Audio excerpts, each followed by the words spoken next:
Hey everybody, Tim here at Rat Daddy Studios, checking in. It's going to be a brief one, just to tell you guys what's going on. So I painted the very last part for the Stingaree tonight, which was just the hood scoop. So I shot some candy blue on that. So once that's on, I've decided right now I'm just going to go ahead and leave the plain chameleon blue paint. I'm not going to do any graphics on it right now. So I'll probably go ahead and put the drag chute on with some of my flexible cement, so if I have to pop it off if I decide to do any more paint work on it. So kind of going to finish that one up, get that in the can.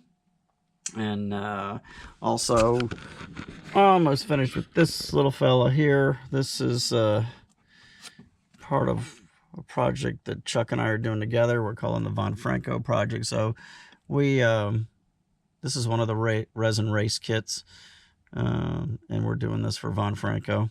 And so I've almost got this done. I've got to do some clearing on the body, and which will flatten out the paint. Everything's kind of glossy right now, so I'll flatten the whole thing out, and then I'll go back and gloss the helmet. I brushed the flames on the helmet today. Did that, and probably put something on the back of his t-shirt. I haven't figured out what yet. So that's almost ready to put in the can and get that shipped out to Franco. And the other thing that's going is this. This is the big 12th scale 67 Corvette from Monogram. And I've been wanting to do this one for a while. I love these early Corvettes. I've had a few Corvettes in my lifetime, and anybody tells you they don't like Corvettes has never driven one, because they're still, even the early ones, they're awesome, and the new ones are awesome. So anyway, and of course you can see where my heart is with the blown 427. Love the big block cars. And this is going to be kind of a street racing kind of deal. There's a fellow named Ron Olson, who I met on Facebook, who is a really good 3D printer. And I'll show you something else Ron's done in just a few minutes. But Ron has printed me some 12th scale tires and rims, some really nice looking Goodyear slicks and front runners, and some Raider rims, which if you remember, the Raider tri-ribs were way back. That's what was on the Munsters coach, the original Batmobile, a few other cars from back in the day. I actually had those on my 32 Ford. I had a set of Raider wheels on a really big deep dish on big 50 series tires on the back of my coupe. So that's waiting on those to get in, and ordering some detail parts for that scale because I don't have a lot of wiring and stuff in that. I'm not going to super detail this, but I want to do a few things on it. And I like working with this large scale stuff. So I've got the paint scheme planned out in my mind. I'm not going to tell you that yet. I'll surprise you guys. I'll just kind of walk you through as I do the layers of that, because it's going to be a little more complicated. Not one of my classic fade jobs. It's going to be some taping. I'm going to be taping stuff off. I've started doing that a little bit more. I don't usually tape a lot of stuff off. I really like my fade paint jobs, but this one's going to have some taped off stuff on it. So I've got that all figured out in my head. So just went out tonight and just started doing the first bit of sanding on, really just went around the whole body with some 320, knocked down the sharp body lines off of all of everything really around it, all inside the windshield, pretty much inside of everything, all the edges around the entire kit. I'll go through, if it's got really bad spots on it, I'll start out with some 220 and work it down to, some 320, and then usually some 400. So I just kind of went around and scuffed everything up tonight. There was a few body seams that needed to be taken out. Just little ones. I mean, Monogram is really good about, not loading up their kits with a ton of mold seams. And even though this kit goes back to the 80s, there's very few seams that I had to take off it. So I'm pretty happy with that. So that's going on. And what I did last night, as you can see here, this is all the parts for that. What I did is went through the entire kit and took out all the parts that I'm not going to use, because there's 3 engine options, 2 wheel and tire options. Of course, I'm not using any of the rims or tires. And the chrome trees are all still pretty much intact, because I need to just take off the parts as needed on those. But all those extra parts, and what I usually do with all these extra parts, especially large scale, is put them on eBay. And the larger scale stuff, anything, usually 8th scale especially, people just jump all over that stuff. But I've had good luck moving the 12th and 16th scale parts as well. So that's what'll happen, all that, once this build is finished. But anyway, I've got everything separated. And what I'll do is I'll go through. I've already gotten in some photo reduced gauge faces to put in there. I bought from this fella off of eBay before, Best Model Car Parts. He does some good stuff, and so I've gotten that ready. I picked out the other parts I'm going to put on the body, the newer mirrors and the spoiler. So I'll get all that molded in before I do paint.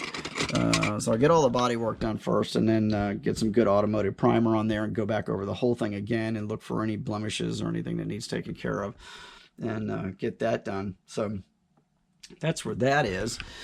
And I'll show you what else I wanted to show you from this fellow Ron Olson I was talking about. Ron's on Facebook. I don't know if he's anywhere else, but he is on Facebook, and he's a 3D printer. Actually, he has a website, but I wanted to show you this because this is really, really cool. And it's this. This is, if you know show rods, this is the Little Red Wrecker. And Ron is offering this in a complete kit. 2 separate pieces here, but it comes with a chassis, motor, driveline, everything. Any of these 3D printed kits, yeah, you're gonna have to do some work on. Not all the details are there, but it's pretty good. But there's gonna, stuff like this bed is supposed to actually be upholstered, with tuck and roll. So I don't know how I'm gonna do that. I haven't really figured that out yet, but it's really cool, and this is really well done. And of course, everything is primed. Again, I've got everything separated. Tires and rims are all there. The engine is really it's completely blown apart. You're talking the really basic block and heads. And then your blower assembly and everything's there. There's a few inaccuracies in it. The original real car had dual quads on it with velocity stacks, which is what I'm going to put on there. This comes with a blower scoop, and there was one version of it in between its original design and then Barris having it, and then what it is now, which is restored to its original design as the Little Red Wrecker, not the Turnpike Hauler. But it looks magnificent, and the damn thing runs. I don't think it ever ran before Dave Shutton got a hold of it. And it runs now. It's awesome. There's some great YouTube videos out there. Look it up. Just look up Little Red Wrecker, and it really, got to hand it to the guys at Galpin. The restoration's just awesome. I'm so glad to see them saving all these old show rods and adding them to their collection out there. They've probably got one of the biggest collections of those early show rods from the 60s and 70s. That's someplace I'd like to go. I'd really like to go out and visit Dave and take a tour of that place, because it's just really awesome. But anyway, so we got this going on in 1/25th scale form. And I don't know how much you guys are fooling with the 3D printed stuff. I've just the last 2 or 3 years, I've been messing with it a lot more. I think that's definitely the way of the future in a lot of respects. Obviously, to me, styrene kits are still the best way to go. They're crisp, everything fits. Anytime, it's kind of like a resin kit when you're doing these 3D prints. They're gonna need some massaging. And one of the things that, and it depends on the vendors, but sometimes you get some of this stuff and they're still kind of sticky because they're cured with ultraviolet light, and they're sticky. And so I did get something today, and this is really inexpensive. This is a UV nail lamp, actually, for drying fingernails. And this lamp, you can use this to cure these 3D printed parts if they're still got some stickiness to them, if they haven't cured quite completely. there was a little bit of a soft spot on the side of the cab, which I told Ron about, and he asked me if I had something like this. And I actually have a UV light at my office. I make eyeglass lenses, and we sell transition lenses, which change colors. So I had a miniature UV light, and he said, well, just put that on there, and it'll cure the resin. And literally, I put that UV lamp or light on that spot on that record this morning for a minute, and it completely cured it. I mean, it was amazing. It was soft and kind of gooey, you know. I mean, it kind of had some oiliness to it, and within a minute that was gone. It completely fired that resin. So I went on and put the entire kit back under that resin lamp just to make sure everything was completely cured. But now I went on and got this bigger one, and I mean, obviously I don't need a fingernail polish curing device, but here I am as usual with one hand. All right, and struggling. Hang on a second. Okay, so there we go. So that's what it looks like. So, and obviously this is made to put your hand under for these ladies to do their fingernails, but there's plenty enough room for parts. Here's the underside of it. So these are your UV LEDs in there.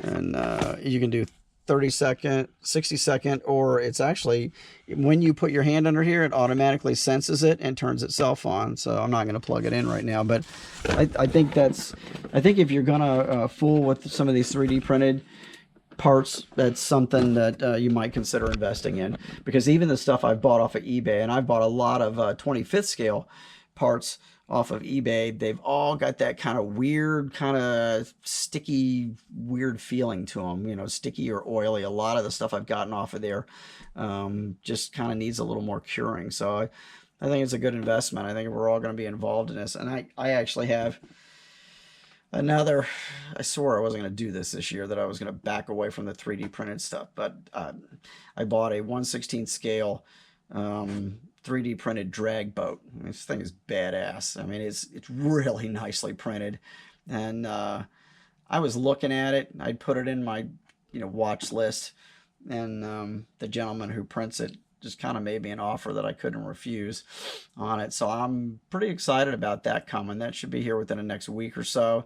It's a complete kit, hull, complete interior, comes with a trailer, and a big blower motor in the back of it with some really killer exhaust. Kind of reminds me of the Hemi Hydro, and that which I've done in 1/25th scale.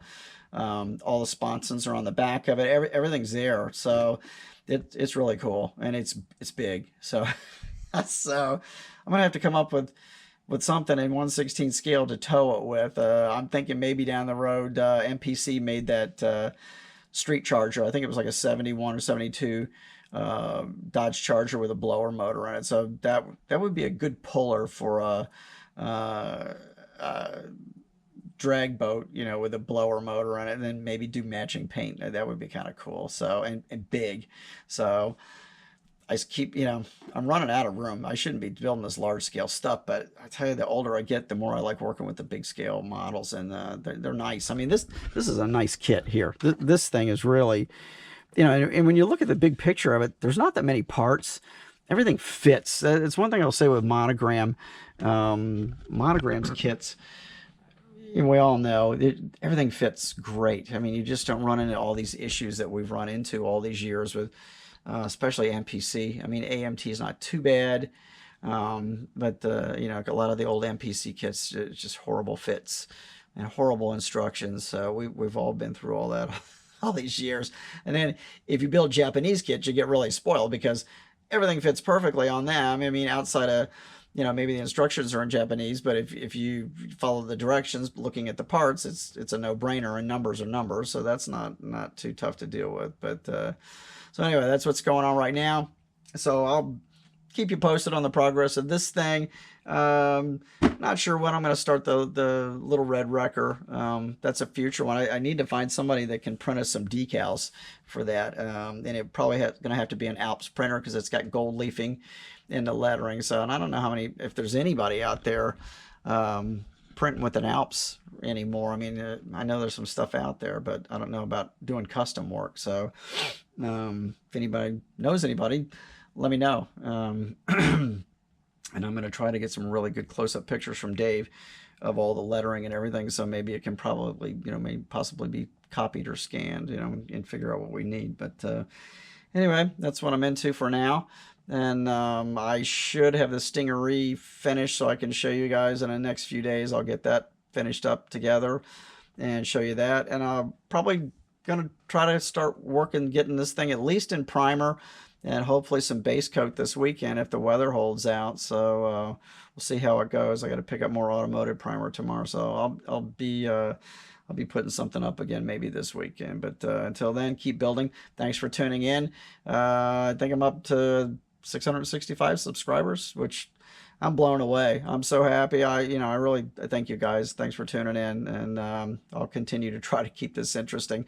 I got some good ideas coming up. I've told you guys we're going to be doing something probably a little special on zingers, Denny Johnson's zingers, and I talked to Denny a couple weeks ago and kind of got his permission to do this, and I'm just kind of working up some ideas, and I want to get out some more memorabilia out of the archives here and put something together for that. So I've got some good ideas coming up, so keep watching. Thanks again. I'll see you again real soon.